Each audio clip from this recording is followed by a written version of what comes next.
네, 첫째 날입니다. 오늘의 본문은 마가복음 11장이에요. 제가 말씀을 읽고 나누며 시작을 할게요. 예수께서 예루살렘에 이르러 성전에 들어가서 모든 것을 둘러보시고 때가 이미 저물매 열두 제자를 데리시고 베다니에 나아가시니라. 이튿날 그들이 베다니에서 나왔을 때에 예수께서 시장하신지라 멀리서 잎사귀 있는 한 무화과 나무를 보시고 혹 그 나무에 무엇이 있을까 하여 가셨더니 가서 보신즉 잎사귀 외에 아무것도 없더라. 이는 무화과의 때가 아님이라. 예수께서 나무에게 말씀하여 이르시되 이제부터 영원토록 사람이 내게서 열매를 따먹지 못하리라 하시니 제자들이 이를 듣더라. 그들이 예루살렘에 들어가니라. 예수께서 성전에 들어가사 성전 안에서 매매하는 자들을 내쫓으시며 돈 바꾸는 자들의 상과 빌리기 파는 자들의 의자를 둘러엎으시고 아무나 물건을 가지고 성전 안으로 지나다니며 허락하지 아니하시고 나오는 말씀입니다.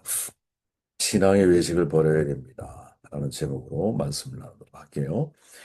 예수님께서 예루살렘에 입성하셨던 주일을 종료주일, 죽음에서 부활한 이후 첫째 날을 부활주일, 그리고 그 사이를 우리는 고난주간이라고 말하죠.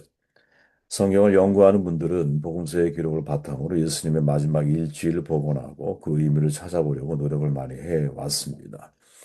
마가복음 11장 11절로 19절의 말씀은 예수님의 마지막 일주일 중에 월요일에 행해졌다라는 본문으로 알려져 있죠. 예수님께서는 월요일에 성전에 들어가시다가 무화과 나무를 보고는 열매가 없다는 사실 때문에 저주하시죠. 마가는 이 사건을 뒤이은 성전 청결 이야기와 연결하고 있습니다. 무화과 나무에 열매가 열리지 않는 것처럼 예루살렘 성전은 성전의 기능을 벗어나 있었죠. 하나님이 임재하고 온 백성에게 새로운 삶을 허락해야 하는 성전이 강도의 소굴로 전락해 버렸다. 예수님의 진단입니다. 그래서 예수님은 성전 안에 일어나고 있는 잘못된 행위에 대해서 분노하셨고 매매상들의 상을 엎으시고 성전 기구를 가지고 다니는 사람, 레위지파 사람들이겠죠. 그들을 더 이상 다니지 못하게 하셨다. 쉬운 말로 표현해 보면 이 성전을 완전히 무효화시켜버리는 사건처럼 보이는 이러한 일들을 행하고 계십니다. 자, 이 이야기는 마가복음에 수록되고 있는 17개의 기적 설화 중에서 마지막 이야기인데 우리가 먼저 눈여겨봐야 할 게 뭐냐? 형식이에요, 형식. 제가 빨간 걸로 표시해 놓았지만 예수께서 예루살렘에 이르러 성전에 들어가사 11절이죠. 그 다음 제일 하단부에 보면 무화과 나무 이야기를 마치고 난 이후에 예수께서 성전에 들어가사 같은 말이 반복되고 있죠. 이걸 샌드위치 형식이라고 표현을 하거든요. 지난번에 우리 어, 이 목사님께서 설교하실 때 야이로의 딸 이야기를 하잖아요. 근데 그 야이로 딸 이야기 속에 가운데 끼어 있는 게 뭐냐? 혈류증 걸린 여인의 이야기가 삽입되어져 있거든요. 그래서 야이로의 딸의 이야기를 제대로 이해하려면 혈류증 걸린 여인의 왜 메인 중심에 있는 메시지이기 때문에 그 사건의 의미를 우리가 잘 이해를 해야 야이로의 딸 이야기에 대한 메시지도 정확하게 이해할 수 있다는 거죠. 다시 말씀드리지만 예수께서 예루살렘에 이르러 성전에 들어가사라는 구절과 또 하단부에 보면 예수께서 성전에 들어가사 이 사이에 무화과 나무가 위치한다라는 거죠. 성전과 성전 사이에 무화과 나무 이야기를 배치한 이후에 후반부 성전에서 성전을 청결케 하시는 이야기가 전개되고 있죠. 도대체 무슨 메시지를 하고 싶은 것일까? 그러니까 적어도 무화과 나무가 말라버린 것과 성전을 청결케 하신 행동 사이에는 뭔가 연결고리가 있다라는 거죠. 성전과 무화과 나무 사이에 의미의 연관성이 있다라는 거죠. 그게 뭘까? 이 질문을 가지고 말씀을 주로 면밀하게 우리는 살필 필요가 있는 거예요. 예수께서 예루살렘에 이르러 성전에 들어가서 모든 것을 이미 벌써 둘러보셨죠. 그죠? 성전을 다 둘러보셨어. 전반부에서. 그리고 이튿날 베단에 나오면서 무화과 나무를 목격하게 되는 거죠. 전반부는 무화과 나무가 저주받을 수밖에 없었던 경위를 설명하는 거죠. 다 둘러보셨잖아. 그리고 무화과 나무 이야기가 등장을 해. 저주하셔. 그리고 다시 성전에 들어가셨어요. 그리고는 성전 안에 매매하는 자들을 내쫓으셔. 이게 서로 연결되어져 있는 아주 중요한 본문이고 그 사이에 무화과 나무가 위치해 있다라는 거죠. 제가 본문을 다시 읽어보면 12절입니다. 이튿날 그들이 베다니에 나왔을 때 예수께서 시장하시니라 멀리서 잎사귀 있는 한 무화과 나무를 보시고 성경 속에 여러분 여러 가지 난제들이 있어요. 구절 가운데. 그중에 최대 난제가 바로 이 본문입니다. 난제 정도가 아니라 불가해제라고 표현하는 사람도 있어요. 도무지 풀 수 없는 문제란 말이에요. 문제의 내용이 뭐냐? 이튿날 그들이 베다니에 나왔을 때 예수께서 시장하셨어요. 멀리서 잎사귀가 있어 분명히 무성한 거야. 이때 있다 표현 속에는 많다는 의미가 포함되어 있거든요. 아주 풍성한 잎사귀를 가진 무화과 나무를 본 거야. 야, 여기 뭔가 열매가 있지 않겠어? 하고 가서 보신 거예요. 근데 잎사귀 에는 아무것도 없었어. 도대체 뭔 말이야, 도대체 이게? 라는 질문을 우리는 던질 수밖에 없는 거죠. 문제가 되는 게 뭐냐? 그 무화과 나무가 아직 어떻게 열매 맺을 시기가 아니었다라고 성경, 무화과의 때가 아니다. 라고 강조하고 있다라는 거죠. 이 두 가지가 충돌하는 거야. 그죠? 그래서, 아니, 가을 추수 때도 아닌데, 아직 봄인데, 열매를 기대하시는 것 자체가 이해가 되질 않는다. 그래서 니체 같은 사람은 예수님을 이상한 사람이라고 묘사하잖아요. 그죠? 인성이 잘못된 분으로 말하잖아요. 그 사람은. 물론 서순석 교수 같은 분은 이때가 크로노스가 아니라 카이로스, 하나님의 때를 가리킨다. 무화과 나무가 유대교를 상징한다 할 때 유대교가 더 이상 제 기능을 상실한 것이다라고 이해하는 사람도 있지만 nietzsche 같은 사람은 바로 이 구절 때문에 거의 예수님에 대해서 불신하는 모습을 보여주고 있잖아요. 여기서 우리가 주목해야 할 게 뭐냐. 이스라엘의 농사법을 연구한 아주 신학자가 있었어요. 베일이라고 하는 학자인데 이스라엘 농사법을 연구하다 보니 이스라엘에서는 무화과나무 잎사귀가 있으면 반드시 열매가 있대요. 그게 잘 여물든 여물지 않든 간에 잎사귀가 자관 있다. 그러면 그건 반드시 열매가 있다라는 거야. 물론 가을에 충실한 열매가 맺리는 게 정상이야. 그런데 그보다 이른 3, 4개월 전에 조기에 열매를 맺는 이 무화과 나무가 거의 대부분이 그랬다라는 거예요. 대부분이. 그래서 오가는 여행객들이 사실은 잎사귀가 있는 무화과 나무를 보면 어떻게 돼? 가는 거야. 왜? 열매가 아무리 작은 거라 할지라도 있다고 상식적으로 생각을 하는 거야. 그래서 예수님도 시장하시니까 잎사귀가 있는 무화과 나무를 보고 가신 거죠. 그런데 이 문제가 무화과의 때가 아니다라는 말 때문에 서로 충돌이 되는 거지. 이걸 어떻게 우리는 바라봐야 할까? 본문을 해석하는 사람이라면 대부분 무화과나무의 열매에 집중하기 마련이죠. 하지만 이 본문은 관점을 달리해야 하는 거예요. 열매에 초점을 맞출 것이 아니라 여기에 초점을 맞추면 난제가 해결이 안 돼. 잎사귀에 초점을 맞춰야 되는 거죠. 앞서 말한 것처럼 이스라엘 무화과나무의 특징 가운데 하나가 뭐냐? 열매가 있으면 반드시 잎사귀도 있다라는 거죠.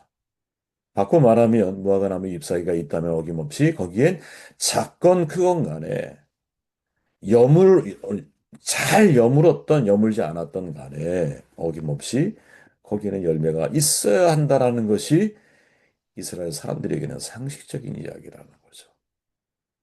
그런데 무화과 나무가 아직 결실의 계절이 아니었기 때문에 열매가 없는 상태다라고 본문이 말하고 있어요. 자, 그러면 우리가 관점을 돌려서 열매가 아니라 잎사귀의 관점으로 잎사귀를 우리가 주목해서 이 무화과 나무 이야기를 살펴보면 잎사귀가 어떠해야 했을까? 열매가 없다면 잎사귀 역시 없어야 정상이라는 거지. 그런데 이 나무는 열매가 없음에도 잎사귀가 무성해. 당연히 길 가는 나그네의 입장에서는, 아니, 예수님의 입장에서는, 야, 잎사귀가 이렇게 무성한데 열매가 없어? 이해되세요? 열매가 없으면 잎사귀가 없어야 되고, 잎사귀가 있다면 열매가 마땅히 있어야 되는데, 잎사귀가 이렇게 무성한데 너는 왜 열매가 없어? 이게 바로 유대교의 이스라엘 성전의 신앙의 현주소라는 거죠. 제철이 아닐지라도 이스라엘의 무화과 나무는 잎사귀가 무성하다면 열매가 있어야 되는 게 상식이라는 거야. 즉, 열매가 없음에도 잎사귀만 자랑하고 있는 무화과나무, 이스라엘의 외식을 지적하고 있는 거죠. 그래서 이어서 나오는 성전 청교 사건 역시 주제가 같아요. 외식을 지적하고 있잖아요. 때문에 이 두 사건은 샌드위치 기법을 통해서 무화과 나무 잎사귀를 통해 이스라엘 성전의 실체를 드러내고 있는 거죠. 성전은 뭐 하는 곳이야, 본질이. 기도하고 예배드리는 장소야. 근데 기도와 예배에 관심이 없고 돈 바꾸는 일을 통해서 이윤을 남기는 사람들이 무성해. 잎사귀만 무성한 거죠. 성전의 잎사귀들만 무성한 거야. 그들이 바로 외식하는 사람들인 거죠. 외식이라고 하는 공통 주제를 지닌 무화과나무 사건과 성전 접견 사건을 차례로 소개한 이후에 외식의 결과가 얼마나 무서운 거냐. 20절에 무화과나무가 뿌리채 말라버렸다. 저는 이 장면이 여러분 되게 충격이에요. 우리의 신앙이 외식이 습관이 돼버리면 내 뿌리가 말라요. 기도가 마르고 예배가 마르고 영성이 마르고 하나님을 향한 마음 자체가 말라가요. 예수님이 물론 저주했기 때문에 마른 것이지만 외식이라고 하는 문화 자체가 사실은 신앙인에게 줄 수 있는 최악의 모습이 뭐냐? 우리의 신앙의 뿌리를 마르게 할 수 있다. 구약의 아모스 5장에 보면 선지자 아모스를 통해서 이스라엘의 외식의 문제를 다루죠. 내가 너희 절기를 미워하며 멸시하며 너희 성회들을 기뻐하지 아니하나니 너희가 내게 번제나 소제를 드릴지언 내가 받지 아니할 것이요 너희 살찐 희생의 화목제도 내가 돌아보지 아니하리라. 내 노래소리를 내 앞에서 그칠지어다. 내 비파소리도 내가 듣지 아니하리라. 오직 공법을 물같이 정의를 하수같이 흘릴지로다. 완벽한 그죠? 외적인 곳에 전념하면서 내부는 텅 비어 있는 이스라엘의 신앙을 비판하죠. 신약의 예수님도 사람에게 보이려고 그들 앞에서 너희 일을 행치 않도록 주의해라. 그렇지 아니하면 하늘에 계신 너희 아버지께 상을 얻지 못한다. 마태복음 6장 1절. 이때 여러분 외식이라는 말이 퀵포크 테스트인데 고대 헬라어에서는 무대에서 역할하는 배우를 묘사하는 단어예요. 되게 재밌죠. 더 재밌는 건 뭐냐? 보이려고라고 하는 헬라어가 데아오마이인데 이때 데아오라고 하는 이 단어가 영어 트위터 앞에 네 글자가 똑같아요. 다시 말하면 극장에서 연기하는 배우처럼 너 신앙생활 하면 안 돼. 이 말이죠. 배우가 되면 안 돼요, 여러분. 특히 이제 목회자들이 조심하셔야 돼요. 우리가 배우가 되면 안 돼. 우린 너무나 우리도 모르는 사이 익숙해지거든요, 신앙에. 그죠? 외식하는 신앙은 사람들에게 보이려고 하는 행동하는 신앙이죠. 그죠? 무엇보다 중요한 게 뭐냐? 하나님은 외식을 정말 싫어하신다라는 거예요. 구약, 신약 다 읽어보세요. 아주 정말 처절하리 많지 외식적인 신앙에 대해서 하나님 비판적이세요. 안 받는다고 단호하게 선언하세요. 이사야 1장을 읽어보십시오. 그죠? 너희가 가져오는 재물이 도대체 뭐냐? 다 헛된 재물이야. 제발 가져오지 마. 내가 질렸어. 그런 예배에 질렸어, 내가. 표현하시잖아요. 그죠? 다른 사람에게 보이기 위한 신앙, 그 내면을 파고 들어가 보면 다른 사람이 나를 어떻게 생각할까? 라는 마음으로 행하기 때문에 실은 외식하는 신앙은 자기중심적인 신앙이거든요. 나 자신을 위한 신앙인 거야. 나의 영적인 만족감, 나의 우월감을 보고 보여주고 싶은 교만한 마음이 그 핵심에 자리 잡고 있는 거죠. 마치 무대 위의 연기자가 연기에 너무 몰입하다 보면 아, 그 영화가 끝난 이후에도 자신의 배역이 자기의 참 모습인 양 헤어나오지 못하는 사람들이 있다잖아요. 실제로. 그래서 여러분, 연기자가 어떤 오랜 그 연기에 끝나고 나면 또 상담을 받고 치유를 받고 막 그런다 그러잖아요. 무서운 이야기죠. 그죠?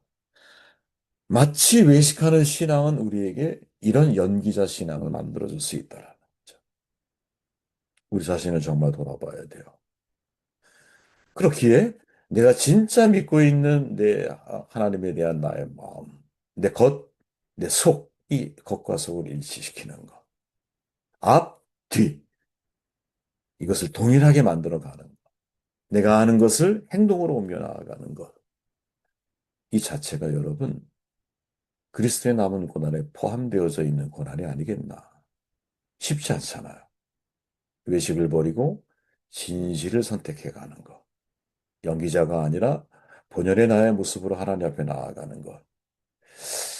이러한 삶의 모습이 저와 여러분들의 모습이 되시기를 특별히 고난 주간에 내 안에 연기자의 신앙인의 모습이 있지 않은지 정말 조심할 거는 이 외식의 신앙이 뿌리를 마르게 한다. 나의 신앙에.